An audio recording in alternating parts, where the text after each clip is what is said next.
this morning, we have the pleasure of having Ms. Cheryl Griffith with us.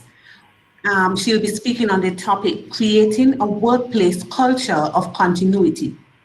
Cheryl Griffith previously worked in the offshore financial services sector, where she served as Director of Technology, Middle Office, and Back Office for over 10 years. She has been involved in the development and maintenance of business continuity plans since 2005. She has maintained and tested business continuity plans for a large institution for over 15 years. And her most recent focus is on medium to small businesses, in a variety of sectors, including government, financial, and education sectors. Cheryl is currently the Managing Director of Business Continuity Management Services, Inc., which specializes in determining business continuity requirements and recommending recovery and continuity strategies.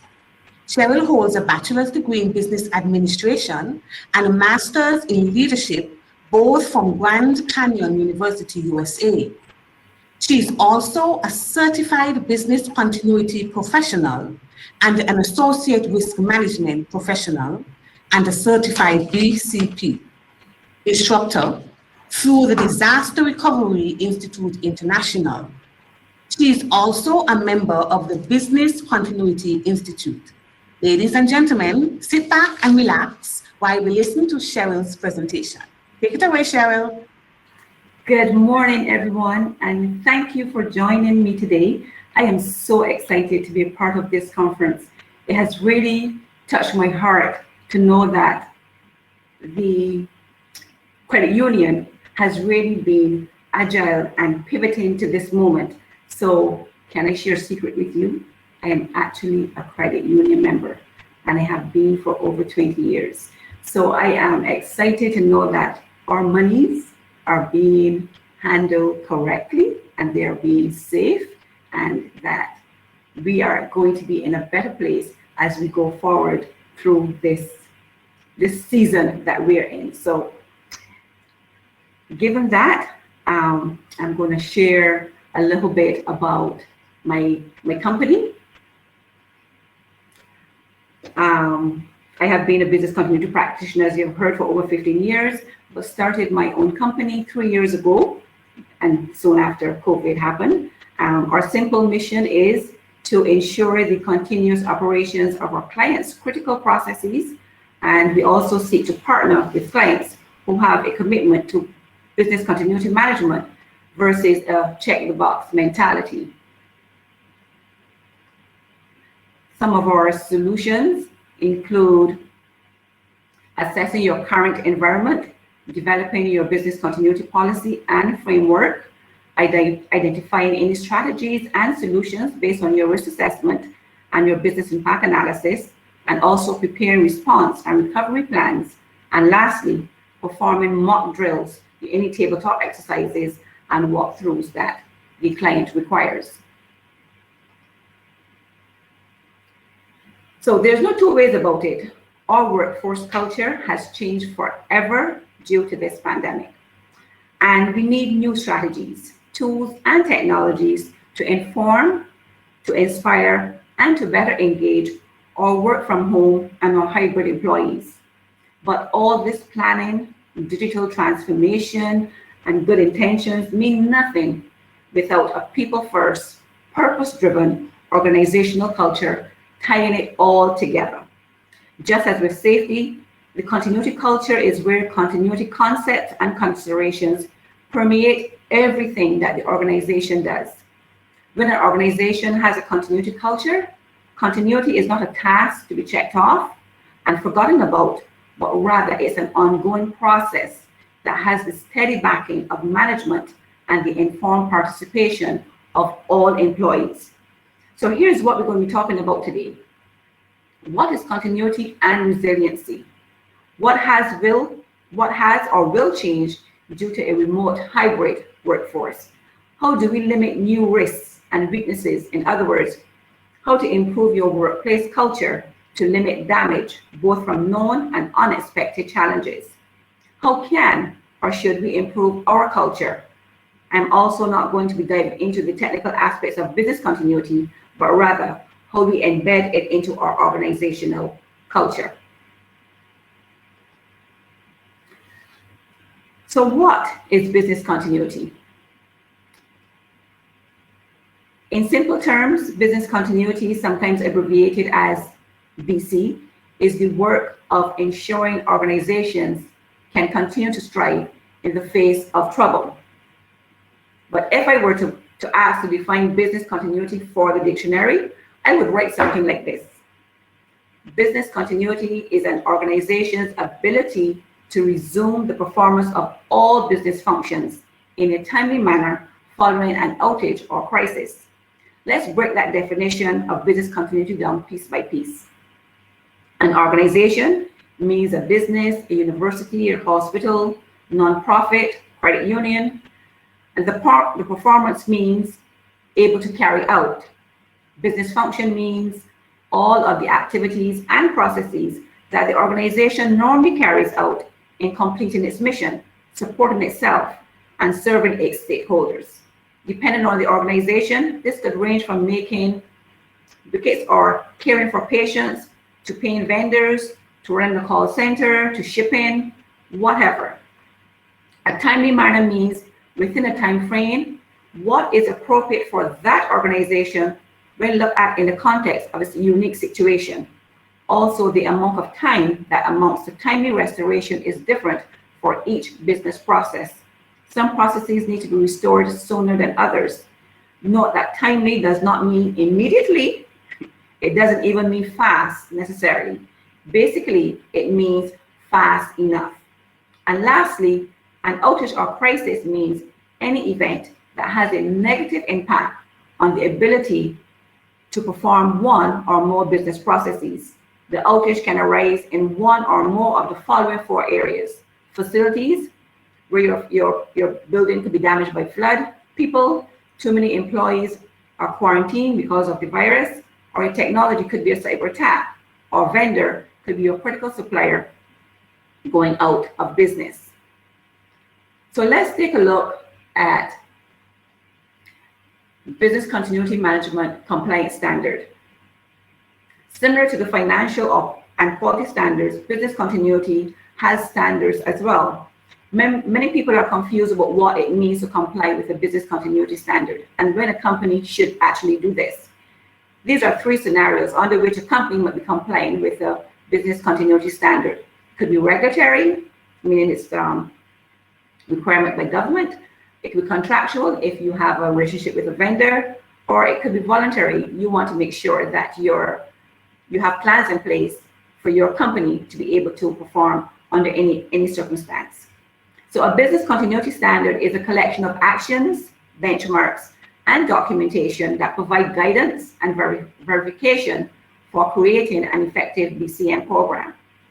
These standards are devised by experts working for standards, making organizations such as the Business Continuity Institute or the International Organization for Standards. Many standards have BCM-related components, such as program management, crisis management, business recovery, or IT disaster recovery. Many organizations follow these standards in an attempt to ensure that they are meeting their BCM goals. Standard also gives businesses a chance to demonstrate that they are effectively protecting their facilities, their employees, their assets, and their stakeholders. ISO 22301 leads you to establish and manage an effective business continuity management system and protect your organization from unforeseen instances and emergencies by helping you to develop resilience and to improve the risk management process. Whatever the motive for complying a standard, the underlying purpose is the same: meeting benchmarks laid out by the experts in order to make the organization more resilient, more robust, more capable of weathering the disasters and impacts that are inevitable in the part of your business life.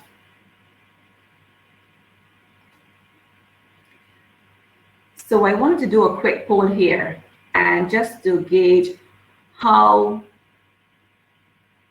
your organization is prepared for a disruption. In other words, we are approaching we are in the hurricane season. So at least we should be making preparation for that. So how are we prepared for any disruption in your organization? Because in today's environment, we just can't only look at hurricanes as what we have done in the past in the Caribbean islands. We have seen within the past couple of months, so many different disruptions have occurred. So we have to be prepared for the unexpected. Tahara, are you able to get the poll working? Yes. If you check just next to the chat, there's a polls button there. So just click on it and make your selection.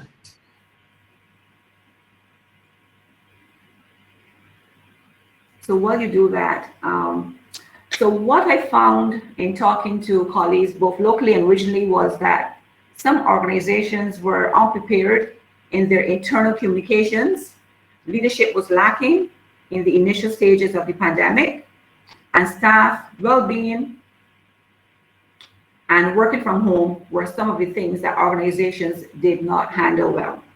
Now, this is not a shaming exercise, but rather to see where you are and what you have to do in order to be prepared.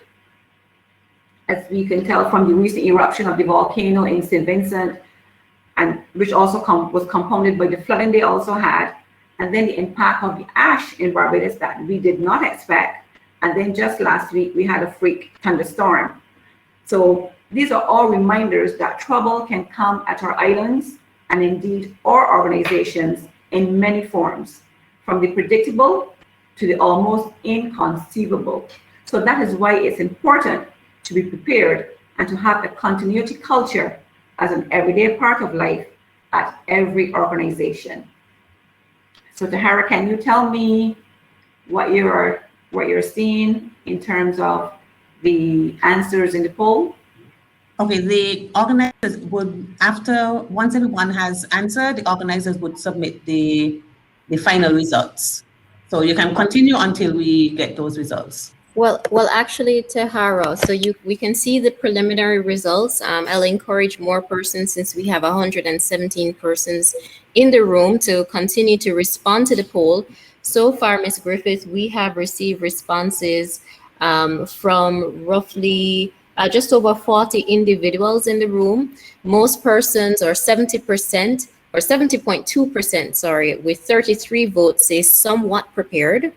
With 9 votes, 18.4% say badly prepared, and with 6 votes, 12.2% of respondents say well prepared. And the votes are continuing to go up, so we can probably check in with the polls again a little later on. So Tahara, on the polls, just click on view results in order to see the results. If you're unable to, just reach out and analysis. Oh, this is good news that we have 70% somewhat prepared, but we need to be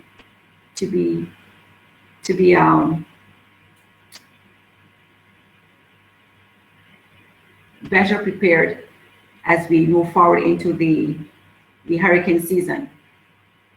So let's take a look at culture concepts.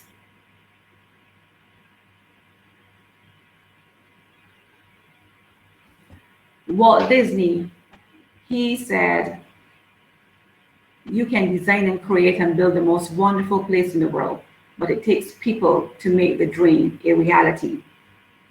So what he's actually really saying is, not only must you trust your people, be inspired by the work they do, but they also want to feel that what they do matters and has a positive impact on others. Throughout the last couple of days, we have heard leaders talk a lot about how leaders are changing and how they should change, and that persons are looking for positive impact in their working relationships in the office now.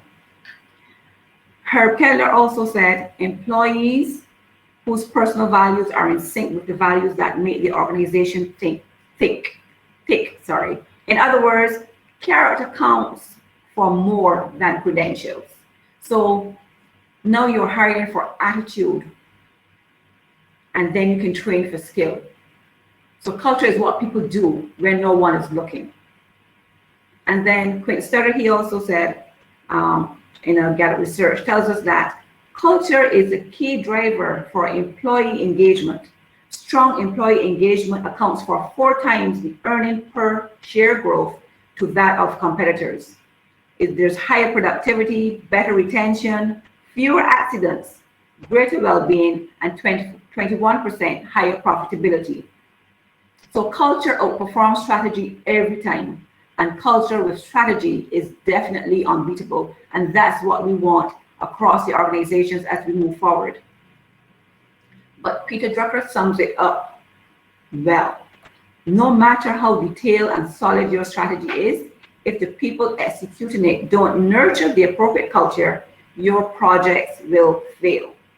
So culture isn't about comfy chairs and happy hours at the office anymore. It's more about the ways your employees act in critical situations, how they manage pressure and respond to various challenges, how they treat their partners and their customers, and more importantly, how they treat each other within the office.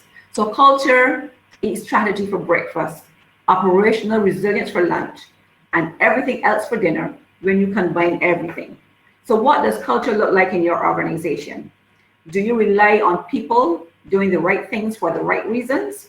Do you trust them to do their job, or is there procedures and activities that they have to check before they can take action?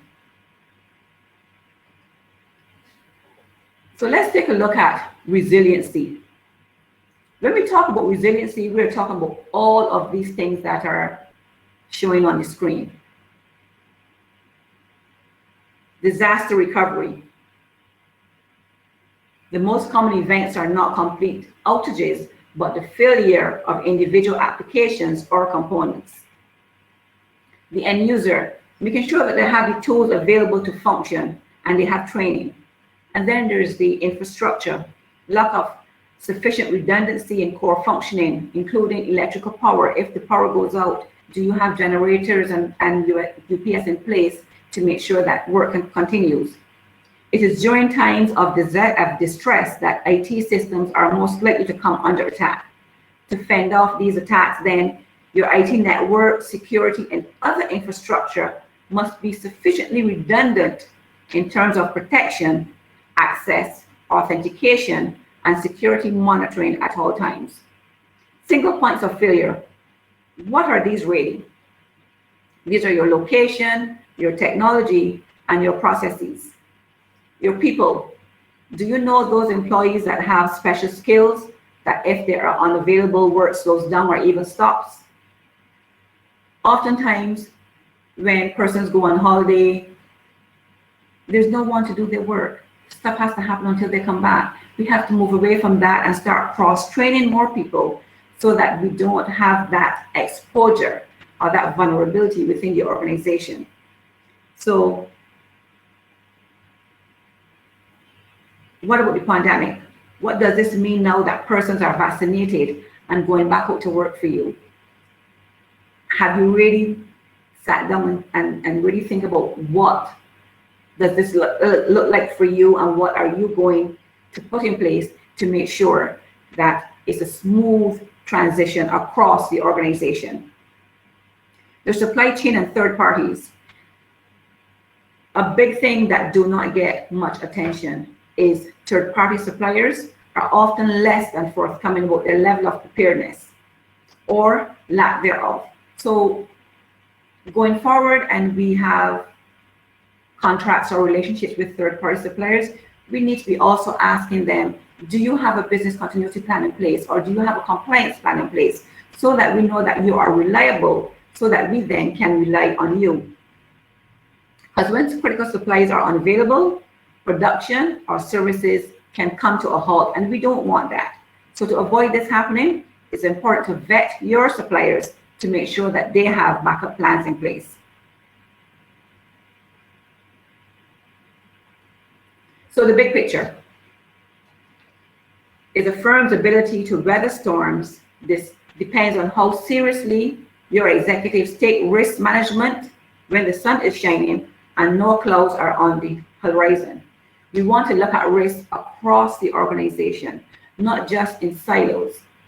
So we need to be able to create that continuity culture where the practices and the habits across the organization and the investments of the organization as well are oriented towards ensuring that all essential functions are resilient and not just recoverable whenever a disaster occurs. So why do we care so much about risk? There's a story of an American bank robber who, during his 40-year robbery career, stole an estimated $2 million, and he eventually spent more than half of his adult life in prison and escaped 3 times. When asked why he robbed banks, he said, because that is where the money is. The reason we in business continuity management worry about risks so much is because that is where the danger to your organization lies. It's where the opportunities to make them more resilient can be found. Everything we in business continuity and disaster recovery does revolve around risk mitigation. Without understanding your risks and the impacts those risks can pose, the planning and implementation around business continuity and IT disaster recovery will not provide appropriate value or functional capability.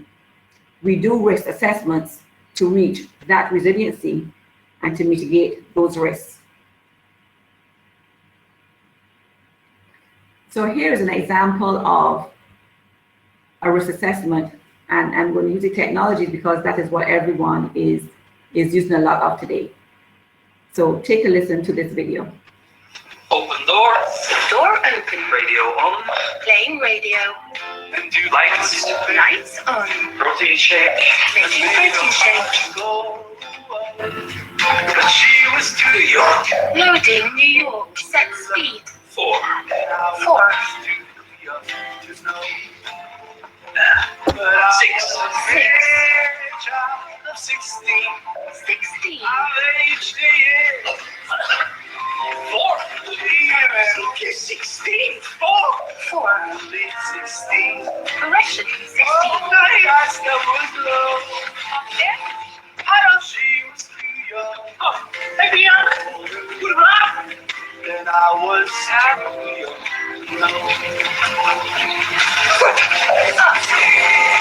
Nine, down. Lights down. Only 16. Only 16. 4. And from one classic to another, this is Summer of '69. 69. Open door. Door. So I'm sure many of you had experienced that. So don't be too dependent on technologies. Analyze your techniques thoroughly and then decide what is best for you.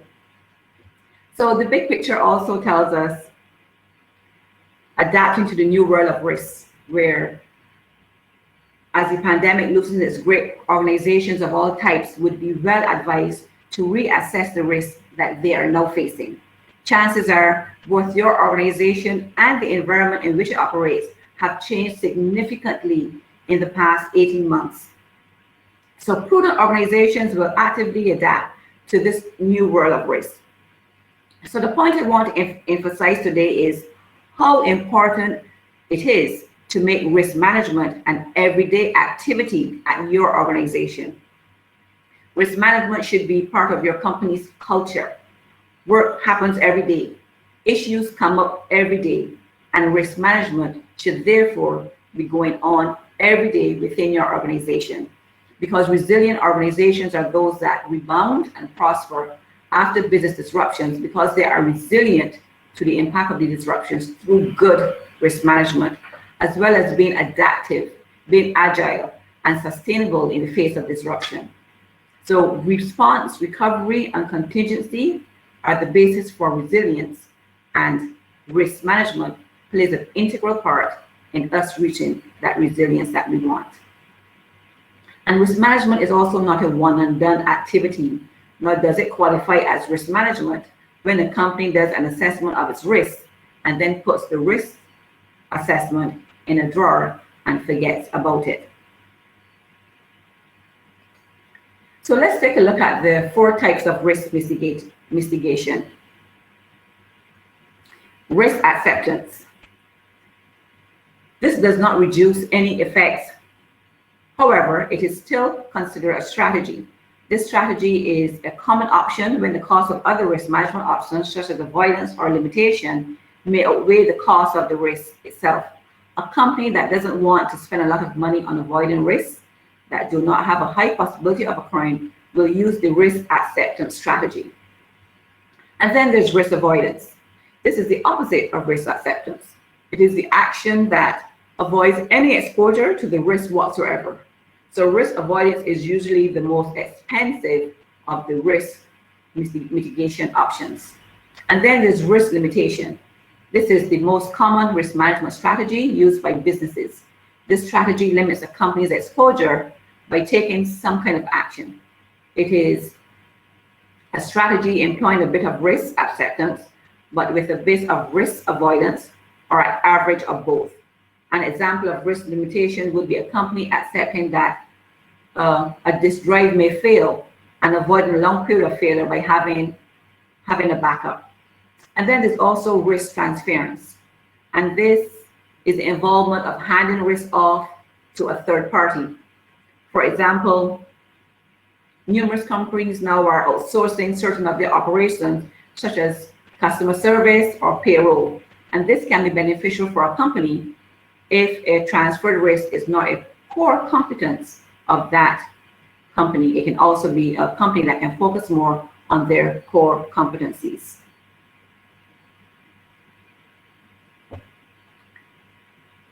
So another way to look at risk is these 4 components. So overall, prioritization is important. We know this, but oftentimes we jump to number 4, which is the restoration of the business. But we should really pay attention to number 1, the life and safety of employees. I recall years ago when it was Hurricane Ivan, and we had an operation in Cayman. And Cayman was impacted heavily by Ivan, loss of devastation to homes. And we could not find a lot of our employees. And they ended up actually going to the office, which was an older, sturdier building, and that's where they found housing for a couple of days. But what that did for us at our operations in Barbados was they made us take a step back and look and say, suppose this happened in Barbados, how do we make sure that our employees are safe? So we updated our plan to include a map of Barbados, and then we identified where every employee lived on that map. And then we applied wardens for north, south, east, and west. And they actually went to visit where the employees lived to get an idea, so that if there was impact to us and we didn't hear them for a day or two, and we had, after the all clear is given, then we can go and make sure that those employees are safe. So yes, restoration of the business is key, and we want to do that. But in order to actually do that, we need the employees to help us do that. So we have to make sure that employee safety is number 1. And then there's property, as also as the incident stabilization, where we're looking at the other types of risks. So make sure your property and other assets are preserved, and then we can turn our attention to the restoration of the business. So some other common risks that we find in today's environment: human error. And this is common. No process or checks will stop all mistakes. So this is the beauty and curse of humanity. So this will occur. And then there's intentional, knowingly taking shortcuts or not following known procedures. Unintentional, these are physical errors or mental or cognitive errors, where someone does the wrong thing, believing it to be right, or making the wrong decision. And then we have the data breach ransomware. This now seems to be a regular occurrence. So we need to pay attention to these things. And then there's the brand image. Your reputational damage can occur. Your organization's brand is an asset that needs to be protected. So just like your physical plant and computer networks, your brand and reputation is very important. And then there's technology outages. For example, lots of persons now are using cloud-based services. So we have to make sure that we are aware of these things and how we prevent them from happening, or how do we mitigate them. So culture may not also encourage timely escalation of some risks.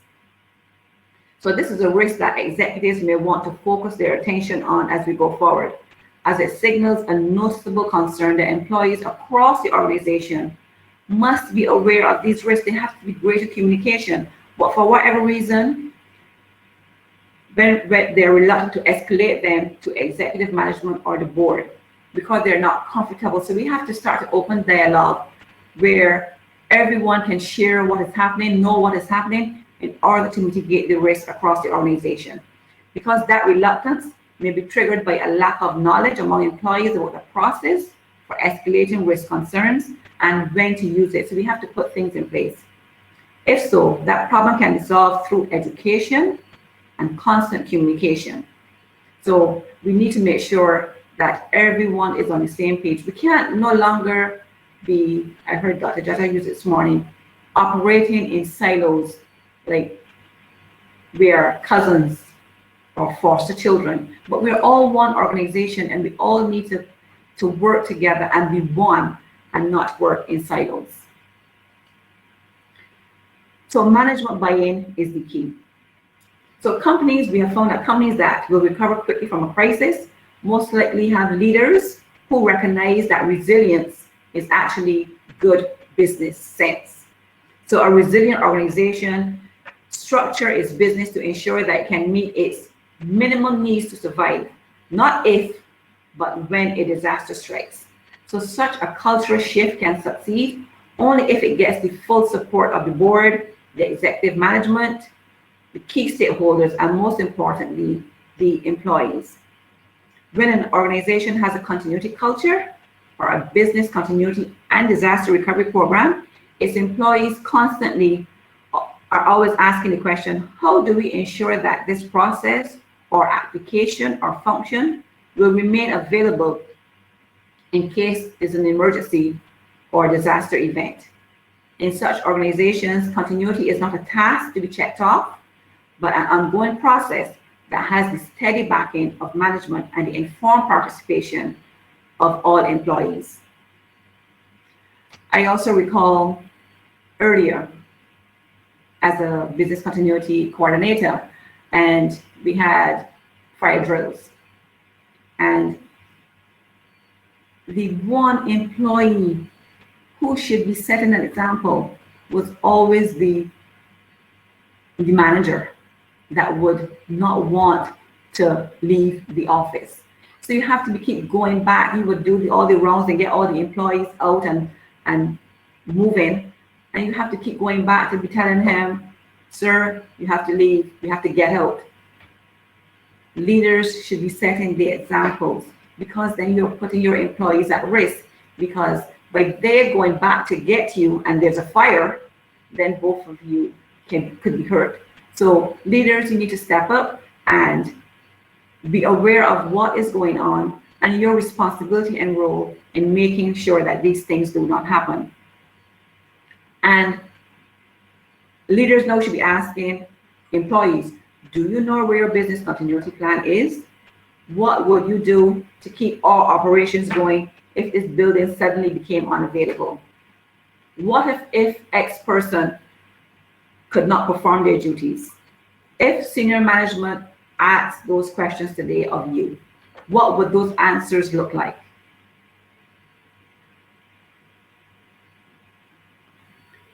So some other basic concepts are communication and training. We can have a continuity minute. You know, we have like safety tips.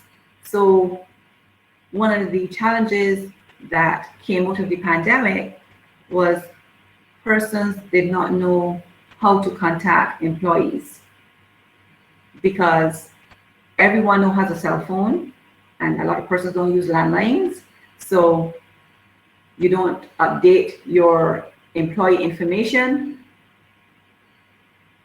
So this could be a continuity minute for you guys. So you can say, tell us what, if there are any updates to your contact information, your home address. Those are things that you can communicate across the organization. And it should not only be happening during hurricane season, because that's also a good timing to really get people on board, giving them hurricane tips, what to do. So throughout the entire year, you should be having continuity minutes, telling persons what is going on within your organization, what we're doing, and keeping persons engaged.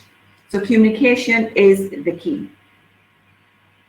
By communicating any risks or any existing risks or new risks that might come up during the last 18 months, these should be communicated to the employees in order to limit or to mitigate any risk across the organization.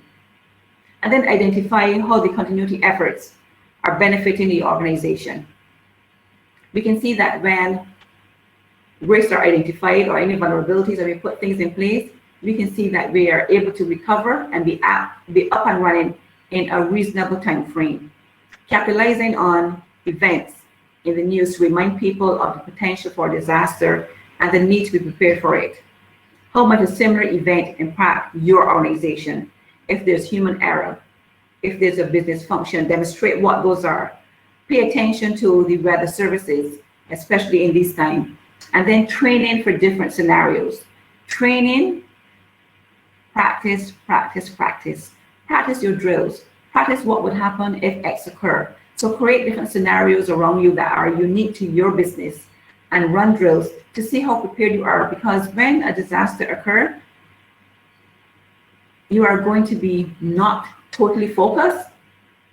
So when you practice, then it comes like second nature to you, like riding a bike. It comes like second nature and you are able to perform at your optimum.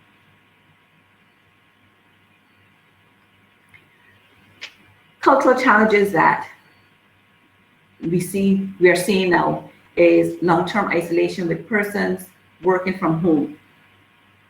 Not being able to be with their co-workers, like you would see them in the lunchroom or having conversations in the corridor. Team building efforts. You can still have team building challenges. You can have team building events virtually. We don't have to be all physically together. There are ways and innovations of now doing things differently.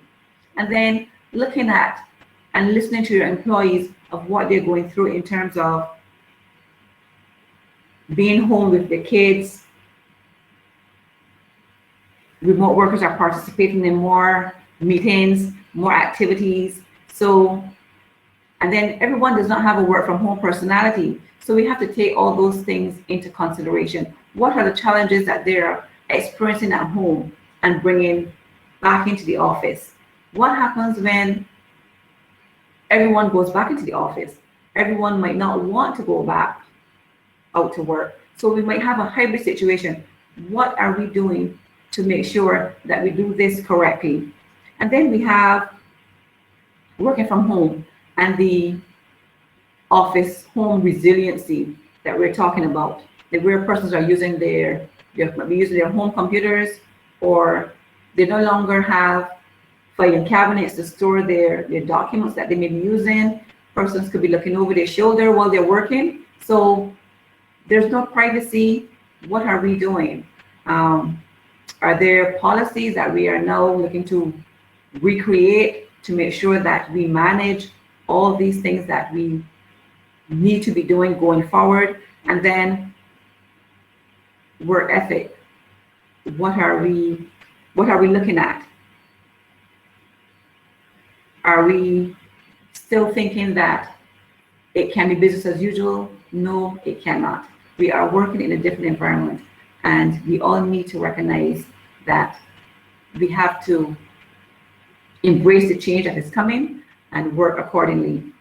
And then there's redundancy for the technology. Who pays for the repairs if you're working from home? There's so many questions that employees want to ask but don't ask because they don't feel comfortable asking these questions. But we need to create that dialogue, that engagement in order to overcome challenges that employees are going to have if we want to build resiliency across the organization.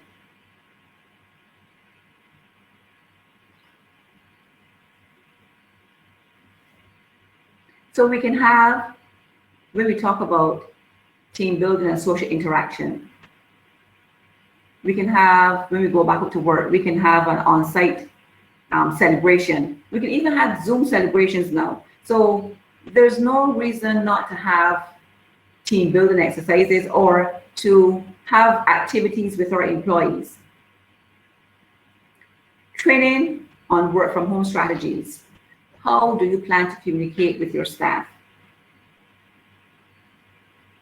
Lots of persons were using WhatsApp groups during the pandemic, but is that the efficient way to be communicating? So you need to look and see what best works for you. How easily is it easy to get hold of employees using that method or medium? So we have to look at all these things, because we are protecting ourselves as well as protecting the organization and its efficiency.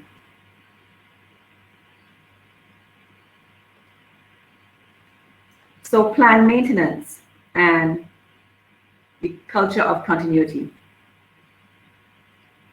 Here is what business continuity plan creation and maintenance is not like. It's not like building a patio in your backyard where once you do it, it's done. No, it is not like that. But here is what it's like in the second photo. Flying JetBlue, where every time you land, people's lives are in your hands and you have to give the task your very best. People look at business continuity as a project. Business continuity planning is a living document. It is not something to say to do once and say, I have done this. It's a living document that has to be updated at least annually, because as things change within your organization, you should be updating your plan. So many organizations do a great job of creating these plans, but then they drop the ball when it comes to maintenance. So plans that are not subject to thoughtful, regular review can become obsolete quickly, rendering them limit use in case of an event. So it's vital that your organization keeps its business continuity plans up to date. Fortunately, if you know how to create a plan, you know how to maintain one, because the process is exactly the same. So strive to make the ongoing plan development and updating process part of your organization's culture as well. And every time you review a plan, give the task your very best effort. As with landing an airline full of passengers, the 100th time you do it counts as much as the first time for the people who are depending on you. And one of the things to get management involved is like every step of the process, like when you do a business impact analysis, make sure management signs off on it.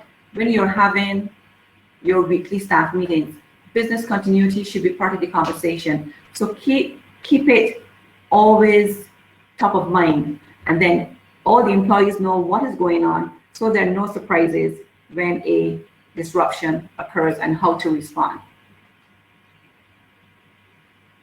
So these are some new business continuity myths. So if you have survived one business continuity event or disruption, you are ready for any event. Seriously? Really? No. And this myth has grown since the pandemic. So many companies who got through the first year of COVID in decent shape have become overly confident regarding their overall resiliency. They think that because they manage the pandemic reasonably well, that they are ready for anything. This is a false sense of security. The pandemic is only one of many kinds of events that might impact your organization. The COVID pandemic has basically been a relocation event in terms of its impact on organizations.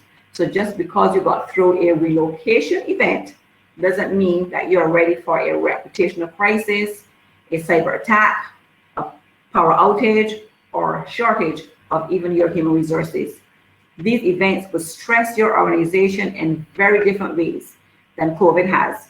So to assume that because you got through COVID, you're ready for anything is like assuming that because you survived a few rounds of golf, you're now ready to go up against Tiger Woods. So some people wrongly assume that everything must be available all the time. This is enormously expensive to try to achieve this, and it is not necessary. So some functions need to be available immediately, yes. Most probably don't. So ensure that you understand what is actually needed, both from a functional business need and any associated dependencies. So the ideal is to understand the relative importance of your various functions and processes and provide the appropriate amount of protection for each. So just because you do it every day, it doesn't mean you'll be able to do it in an emergency. A family doctor and an emergency room doctor are both physicians, but it takes special training to be an emergency room doctor. It's the same with responding to outages in an organization. By definition, an emergency is when the everyday solutions don't work. Actions that need to be executed may be different due to things like access issues or specific people's needs or some outside influences. It is not normal day-to-day work. Workarounds for critical functions need to be established ahead of time as well, and people need to be trained to perform these actions. So where do we focus? What do we do first? So we talk about our risks. So we have to update our risks and needs across the organization. Determine your single points of failure and any gaps, and then prioritize those. And then consider how to continue your social interactions and your team building in a remote hybrid workforce environment. So how do we support the introduction of resilience into the culture? Here are some steps that we can consider doing. Leadership commitment is key. Resilient cultures begin with leaders who understand and support building resilience at the individual and at the organizational level. Build safe and secure work communities. By building these communities that are safe and secure, yet also encouraging and stimulating, the teams can be more productive, satisfied, and also high performing. So encourage all your employees from the CEO down to embrace tips to increase energy. We see a lot of that during this conference, the energy which will propel productivity. So develop your policies and practices that empower employees to build resilience, and have senior leaders lead by example, keeping in mind that the key to resilient organizational culture is empowerment. And lastly, considering that the organization's culture is impossible to conceal because it can be observed almost anywhere, internal or third-party audits can support the overall resilient culture, building proven to foster employees' trust and to help keep organizations healthy and strong by alerting management to any drift from desired cultural values as well. So in closing, as you build your resiliency and you want to have your company's business continuity program ISO certified, here are some resources that can help you. And here are also the business continuity organizations if you require more information about business continuity. So thank you for joining me, and I will take any questions at this time. Hi, everyone. So we just heard from Cheryl Griffith about creating a workplace culture of continuity. And we would like to thank Ms. Griffith for her most informative and timely presentation. And we are now going to check the chat to see if there are any questions. I know there were certain comments. Samuel Shelton said cybersecurity incidents are showing that credit unions need to pay keen attention to their IT structures. And yes, we see Armando Cox chiming in and saying that the organizations will need to identify critical services and determine how much loss of service they can absorb. And That Collins, is true. That is where the business impact analysis comes in, because when you identify your critical functions and then you determine your recovery time for each process, then that helps you in order to determine how long it would take you to recover. yes, definitely. Caroline Barrow has asked to see the resources again. Sure.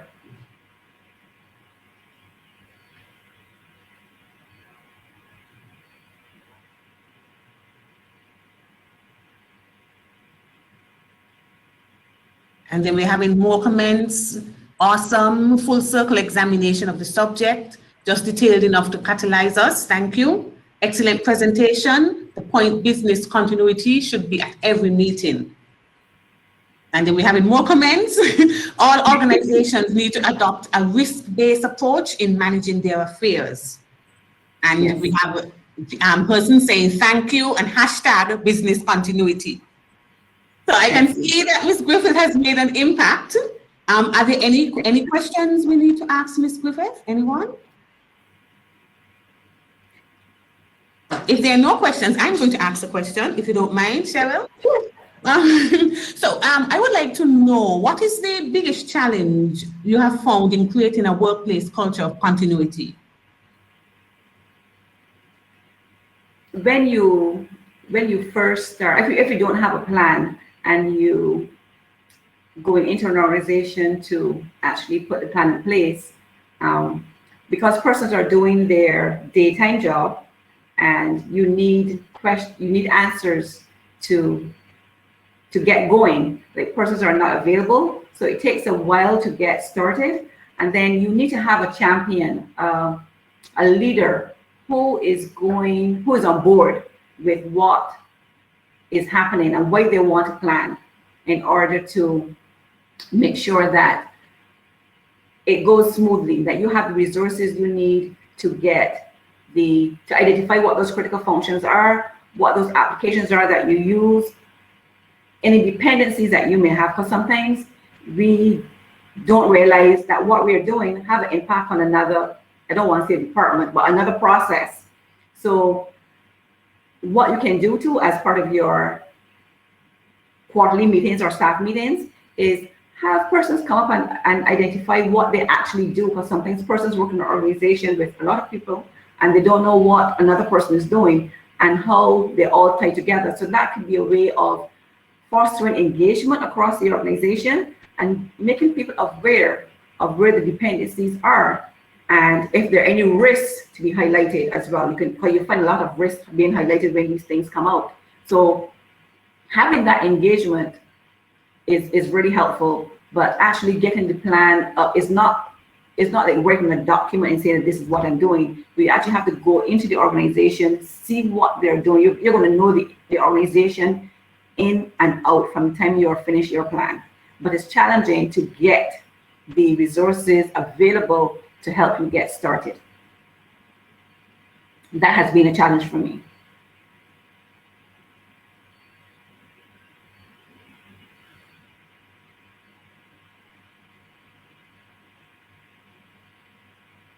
Tahara? Oh, sorry, I was muted for a while. Collinsworth has a question. What should be your approach if the board of directors are not on board with adopting a risk-based approach of managing business? Thanks for that very hard question, Collinsworth.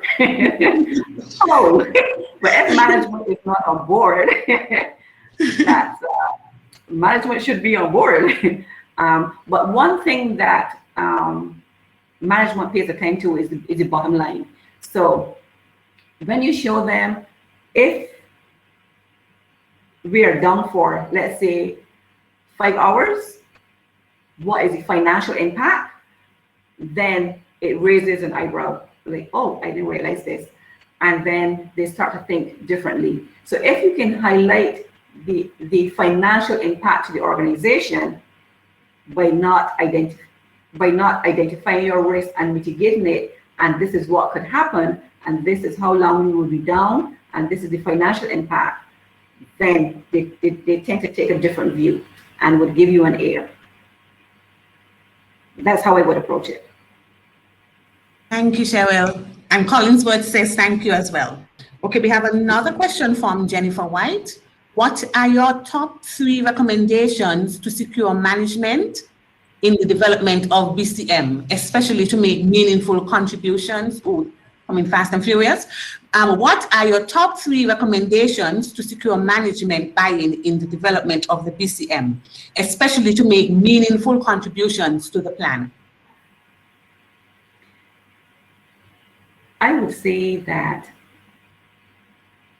given all that has been going on, there is no excuse, none, why any organization now should not be looking at having a business continuity plan. So don't go with the mindset. You go with, this is what has been happening, this is what we need to do. So get expert advice and move forward, because organizations tend to think that they can do it in-house.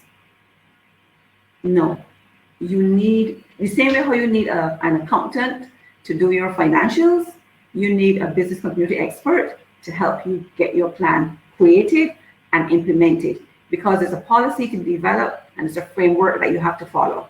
So you need to get that expert, and then you can train someone within the organization then to take it over. So having management aware, again, it's all about awareness of the vulnerabilities that the organization could be exposed to and the risks that will determine their buy-in.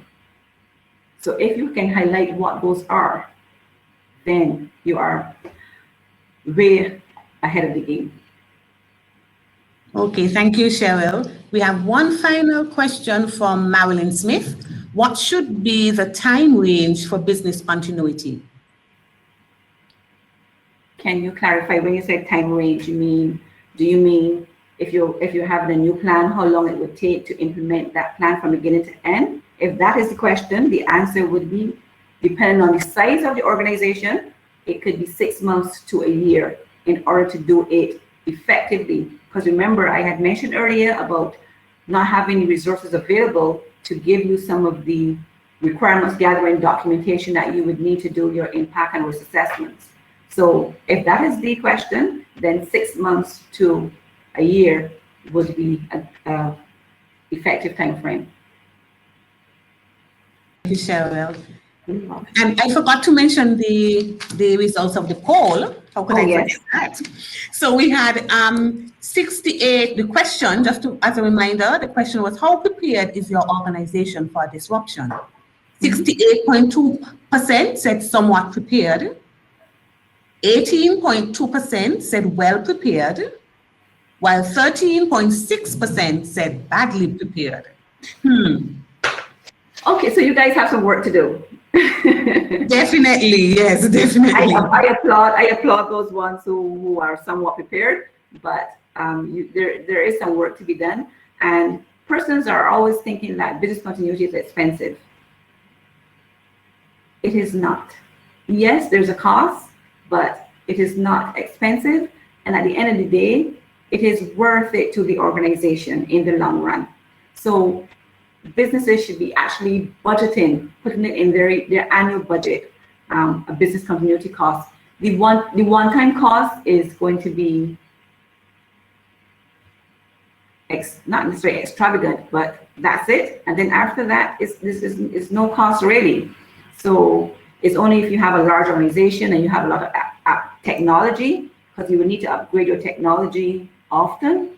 But if you have already been doing that, it's no additional cost to you. But these are things that you have to take into consideration.